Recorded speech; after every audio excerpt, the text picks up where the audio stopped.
என்னோட new year செலிப்ரேஷனோட ஒரு குட்டி மினி vlog பார்க்கலாமா? டிசம்பர் 31 லஞ்சுக்காக என்னோட மதர் இன் லா ஹவுஸ்லேருந்து இன்வைட் பண்ணியிருந்தாங்க.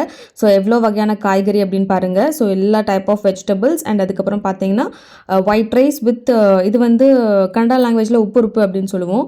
ஸோ அதை கூட கீ சேர்த்து அப்படியே சாப்பிட்டுட்டு கூடவே வந்து கூட்டு பாருங்க. கூட்டு அதுக்கப்புறம் எல்லா காயும் வச்சு சாப்பிட்டு அப்பளம்லாம் வச்சு சாப்பிட்டதுக்கப்புறம் ரசம், அதுக்கப்புறம் லாஸ்ட்டாக வந்து கர்ட் முடிச்சதுக்கப்புறம் ஒரு சூப்பரான டெலிஷியஸான பாயாசம். ஸோ அன்னைக்கு லஞ்ச் முடிச்சதுக்கப்புறமா என்னோட பிரதரும் வந்திருந்தாரு. என்னோட பிரதர் வந்து ஹவுஸ் ஷிஃப்டிங் பண்ணுறதுனால கொஞ்சம் அவருக்காக ஹெல்ப் எல்லாம் பண்ண வேண்டியது இருந்தது.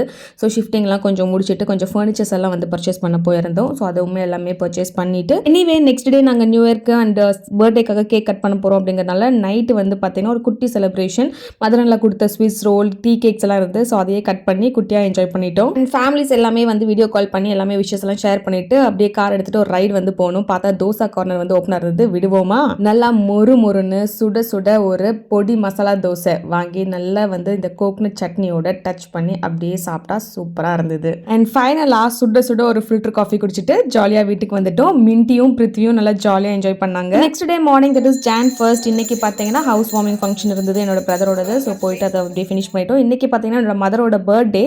ஸோ அதுவுமே ஒரு குட்டி பர்த்டே செலிப்ரேஷன்.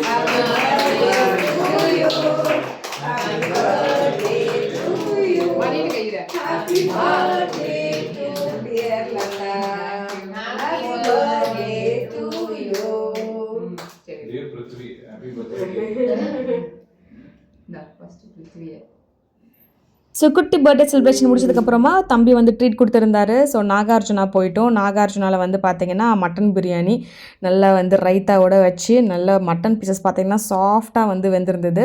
அண்ட் ஒரு பீஸ் மட்டனை வச்சு அதுக்கப்புறம் பிரியாணி எடுத்து அந்த ரைத்தாவோட தொட்டு அப்படியே சாப்பிட்டா சூப்பராக இருந்தது. ஸோ உங்களோட ஃபேவரட்டான பிரியாணி என்ன அப்படிங்கிறத கீழே கமெண்ட் செக்ஷனில் போஸ்ட் பண்ணுங்கள். சிக்கனா மட்டனா?